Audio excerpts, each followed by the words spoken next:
العاصمة وبالتحديد ببوزريعة، حيث سجل صبيحة اليوم انهيار جزء من الطريق البلدي الرابط بين بوزريعة وباب الواد على خلفية شروع أحد مقاولات الإنجاز في تشييد عيادة طبية بالمنطقة المعروفة بسيلاست ببوزريعة. وتسبب الحادث في شلل حركة المرور على مستوى هذا الطريق أو المستوى هذا المقطع، واستدعى تدخل الأمن لتنظيم الحركة.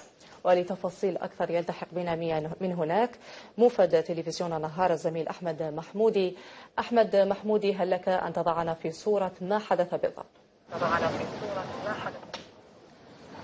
زميلتي سهام، إذا كما أشرت نحن متواجدون بأعالي العاصمة ببوزريعة، وبالضبط بالمكان المسمى سيلاستر، أين شهد منذ ساعات قليلة فقط انهيار تربة كما تشاهدون من خلفي. نحن الآن أسفل الطريق التي انهارت، والسبب المرجح زميلتي سهام لحد الساعة هو قيام أحد المقاولين بإنجاز عيادة طبية خاصة. يعني الأعمال مرخصة، هناك ترخيص، هناك كل شيء، لكن ربما ما لاحظناه هو عدم إنجاز يعني كما جدار إسمنتي كما هو معمول به عند حفر عند القيام بأي أشغال محاذية للطرق يقام هناك يعني جدار إسمنتي لمنع انهيار التربة. وكما تشاهدون من خلفي انهيار التربة زميلتي سهام تسبب في انفجار أنبوب المياه الذي لازالت المياه تسيل منه إلى حد الساعة، وهي ما قد تزيد الطين بلة، وقد تساهم في استمرار انهيار التربة واستمرار انهيار الطريق التي فوقها. مع عناصر الأمن زميلتي سهام منتشرة الآن مطوقة للمكان من أجل ضمان عدم مرور أي شخص سواء مشيا على الأقدام أو بمركبة، وذلك لخطورة الوضع. كما تشاهدين زميلتي سهام هناك أيضا ماذا عن حالة السير في هذه المنطقة؟ لا، حالة السير زميلتي سهام تم غلق الطريق نهائيا، تم غلق الطريق نهائيا تفاديا لمرور أي مركبة كما سبق وأشرت، وتفاديا لتفاقم الأوضاع أو ازدياد الخطورة. كما أشار لي بعض الناس هنا، بعض من المصادر هنا زميلتي، حتى الآلة التي هي قد تقوم بعملية رفع أو الرافعة عند انهيار التربة تحركت ببعض السنتيمترات، وهي أيضا هناك تخوف من سقوطها. كما أردنا أن نقترب أكثر زميلتي سهام، لكن عناصر الشرطة لا أعلم ربما لدواعي أمنية رفضت أن نتقدم أكثر، واكتفينا بهذا المكان. طيب، للتأكيد فقط محمودي، لم يتم تسجيل أي إصابات بالمنطقة؟ لا الحمد لله زميلتي سهام، لم يتم تسجيل أي إصابات، وذلك لأنه اليوم جمعة، ومعروف عن الطريق هذه يوم الجمعة أنها طريق يعني ليست مقصودة كثيرا، وهذا ما قلل من الأضرار. والحمد لله الأضرار إلى حد الساعة هو انهيار الطريق، وهناك تخوف كبير كما قلت لك من استمرار انهياره. في انتظار يعني ننتظر الآن مديرية الأشغال العمومية ربما مع مديرية العامة للمياه للولاية لكي يحضروا إلى هنا ويوفون بتفاصيل أكثر حول تفاصيل والوقت الذي سيأخذ لإعادة هذا الطريق إلى وضعيته. طيب محمودي، تحدثت عن وجود السلطات الأمنية بالمنطقة، ماذا عن السلطات المحلية؟ لحد الساعة يعني أنا شخصيا لم أشاهد أي أحد من السلطات المحلية. المتواجدون هنا فقط هم عمال هذا ورشة البناء، يعني العاملين البنائين وإلى آخره، بالإضافة إلى بعض المواطنين الساكنين بمحيط هذا الانهيار الذين أتوا إلى هنا تخوفا يعني على مساكنهم. يعني هناك جيران كثيرين قراب من الحفرة، بالإضافة إلى عناصر الشرطة. يعني عناصر الشرطة متواجدة بكثرة، عناصر الشرطة هي المتواجدة بكثرة هنا، تقوم يعني بإبعاد كل الناس وكل السيارات عن مكان هذا الحادث. طيب، ماذا عن أنبوب المياه؟ هل هو ربما أنبوب صالح للشرب أم ماذا محمودي؟ لحد الساعة لا نعلم زميلتي. الشخص الوحيد الذي يمكن أن يعطينا هذه المعلومة هي المديرية العامة للموارد المائية أو شركة سيال، الشركة المسيرة لتوزيع المياه في الجزائر العاصمة، ولحد الساعة هؤلاء غائبون عن المكان. طيب أشكرك جزيل الشكر مفدنا إلى بوزريعة أحمد محمودي على كل هذه التفاصيل. نعود بكم إلى أعالي العاصمة وبالضبط إلى بوزريعة، ويلتحق بنا أيضا على المباشر مفد تلفزيون النهار أحمد محمودي وضيوفه على المباشر. أهلا بك أحمد محمودي من جديد. إذن أحمد محمودي أهلا بك، إن كنت تسمعني بك وبضيفك سيد عبد الرحمن رحماني مدير الأشغال العمومية لولاية الجزائر. أهلا بكم، والسيد إسماعيل العميروش أهلا بكم.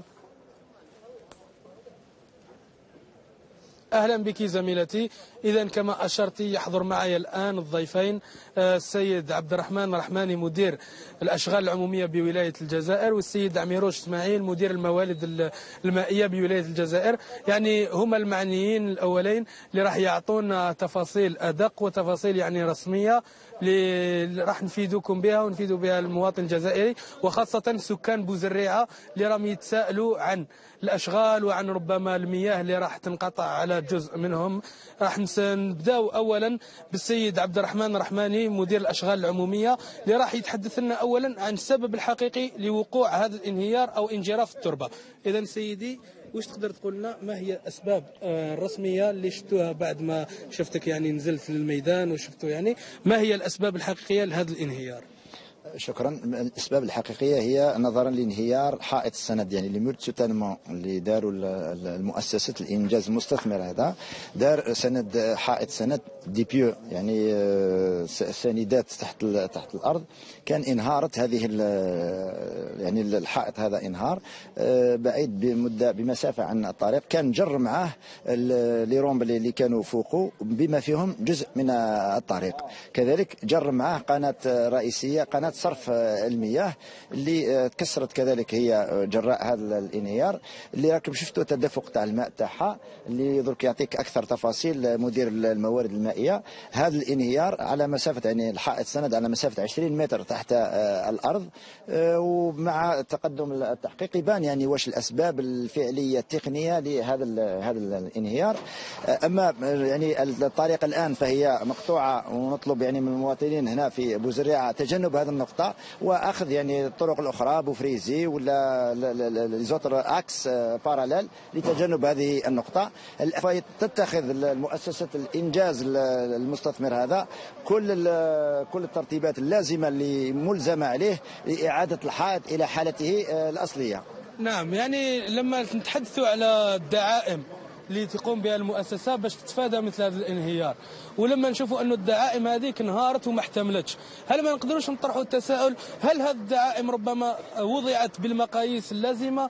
هل لم يكن هناك تهاون؟ ربما ممكن تشرح لنا الوضع؟ هذه التحقيق المعمق يثبت ذلك، لأنه المستثمر عنده يعني الملف التقني تاعو، عنده ملف الإنجاز التقني، عنده مكتب دراسات، عنده مخبر اللي يتبع فيه، عنده كل حسب يعني اللي طابلو دافيشاج تاعو.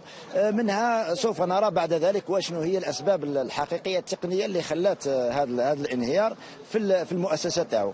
نعم، في حالات مثل هذه اولا كما اكدت لنا انت على بالنا انه المؤسسه هي اللي راح تكون تاخذ على عاتقها مصاريف اعاده الانجاز وكامل، وبعد هذا نهايه التحقيق ربما يعني ما هي العقوبات ربما او الاجراءات اللي ممكن تتخذ في حق مؤسسه؟ الإجراءات القانونية المتبعة في مثل هذه الحالات بالنسبة لقطاع الأشغال العمومية، كل الخسائر اللي تسبب للقطاع الأشغال العمومية كما يذكر القانون على عاتق من سببها مهما كان. نعم، واذا تبين انه الدعائم اللي وضعهم ما كانوش في لي نورم كما نقولوا، يعني ما حسب القانون، يعني ما نحدث على الحاله هذه، في الحالات العامه لما يخالف القانون وما يعتمدش على المعايير اللازمه، وش هي العقوبات اللي تكون في حقه؟ بالنسبه لقطاع الاشغال العموميه كل الخسائر اللي يعني تسبب لنا نديروا له احنا من بعد انتي بيرسبسيون اللي تقع على عاتقه حسب ما يقول القانون، حسب الخبره التي سوف نطلقها في هذا المجال. نعم، ربما ما فهمتش السؤال مليح. انا اريد فقط ان اعرف بغض النظر عن المصاريف اللي راح يدفعها، احنا قلت لك ما راحش نشخصوا على حاله مثل هذه، احنا حابين نعرفوا لما انسان يقوم بمشروع وما يحترمش معايير، والمعايير هذيك تسبب في الهدم، والابحاث نتائج الابحاث والتحاليل تثبت ذلك، ربما هل في عقوبات تاع نزع الرخصه؟ هل فيه امور مثل هذه؟ اوكي، لكن الرخصه ليس قطاع الاشغال العموميه اللي مدها هو كما هو معروف. انا نتكلم على الطريق اذا كان مسير هو الاشغال العموميه بطبيعه الحال كاين اجراءات تتخذ. الرخصه كذلك كاين مصالح التعمير اللي عندها تحقيقات، هما كذلك اذا ما احترمش هذه هما يعطي لك الاسباب تاعهم. انا اعطيتك فيما يخص الطريق والاشغال العموميه. فقط اردنا ان نوضح منك لانك تعرف بالقوانين هذه وكنت قادر تفيدنا، واحنا ايضا قلنا لك انه ما نشخصوش على هذه الحاله، نتحدثوا بصفه عامه فقط. هناك قانون واضح جدا، كل مسبب للدولة ضرر يتحمل الضرر، إما إجراءات قانونية ردعية له، وكاين أنا نتكلم لك على بالنسبة للأشغال العمومية. بارك الله فيك. راح نتوجهوا لزميلك في المديرية العامة للموارد المائية بالولاية، هو مدير الموارد المائية. يعني شفنا انفجار أنبوب المياه، يعني انفجار الأنبوب المياه، هل تقدر تأكد لنا أنه ما كانش هو السبب في الانجراف لأنه جاء بعد الانجراف؟ كما أشار زميلي، انجراف أو انهيار الجدار الساند اللي مبني بالليبيو كان هو السبب في انجراف التربة تاع الطريق. والانجراف التربة في الطريق جرت موراها قناة المياه الصالحة للشرب، قناة الغاز، الياف الكهرباء، وحتى يعني أعمدة الإنارة العمومية. كما كان قال زميلي ليبيو، لو كانت القناة، لو كان قناة المياه اللي انفجرت وخرجت مياه من القناة يروح التراب، مي لي بيو يبقى واقفين. ان بيو لو سافيس جامي لو كان راهم بيان رياليزي. يعني كان التراب يروح، القناة تطيح، بصح البيو يبقى واقف. اوكي، هذه هي يعني المعطيات الأولية اللي نقدروا نقولوها الآن. نعم، الآن ربما الشيء اللي صرا ربما راح نتحدثوا على الأمر اللي راح يهم المواطنين الآن، خاصة الجهة السفلى ربما اللي راح تقطعوا عليها المياه. ربما واش تقدروا تقولوا شحال راح تاخذ وقت باش تعاودوا ترجعوها وباش يعاودوا يستعملوا المياه يعني بطريقة عادية؟ حقيقة يعني قطعنا المياه على هذه المنطقة العليا في بوزريعة. الآن تشوفوا بالقناة ما فيهاش ماء، لكن بهذه اون بيناليز لا بوبيلاسيون دو بوزريعة. لهذا الآن شركة السيال راهي وصلت وراهي تشوفوها معنا، رايحين بسرعة في أقل من يومين إن شاء الله نضع القناة ونديروها على السطح. لأننا لو كان نزيدوا نحفروا ونطرونشي فيها الطريق، هذا غير من معقول. يعني نحطوها على الجدار الساند اللي راه في الجهة المقابلة للطريق، تقريبا 100 متر من القناة الرئيسية. القناة اللي كانت هنا نديروا لها انكالاج، دونك صار بيتي اون بيطون ارمي اللي تسمح لنا عندما البيطون يجف، اذا ابتداء تقريبا من غدا ان شاء الله نعاودوا نطلقوا البوزريعة، المنطقة العليا في بوزريعة المياه الصالحة للشرب. نعم، وما هي المناطق ربما اللي راح تكون محرومة من المياه حتى يتم الاشغال باش الناس تعرف ربما وتاخذ حيطتها؟ هذه القناة اللي انهارت تزود حي في بلوغين وطريق سيدي بن نور، زغارة حي زغارة اللي فيها في أعالي بلوغين يتقسم هذا الانقطاع. المنطقة العليا في بوزريعة هنا كلها اللي قدام الفور دو بوزريعة يتقاسوا. وكما قلت لك يعني المجهودات رايحين لهنا والسيارة راح تشتغل بدون انقطاع. يعني الحل التقني وجدناه، وراح نوضعوا القناة فوق الأرض باش نديروها بسرعة ونطلقوا الماء إن شاء الله ابتداء من غدا إن شاء الله. بارك الله فيك سيدي. إذا زميلتي إيمان كانت هذه كل التفاصيل، خاصة يعني ربما وضحنا للناس اللي راح تكون محرومة من المياه حتى يعني ياخذوا حيثهم وياخذوا الإجراءات اللازمة باش كي ما يبقاوش بدون مياه ربما. فعلا شكرا جزيلا لك. أكيد إن شاء الله إيمان كما عودناكم لحظة بلحظة. شكرا جزيلا لك أحمد محمودي على هذه المداخلة. نمر الآن إلى قطاع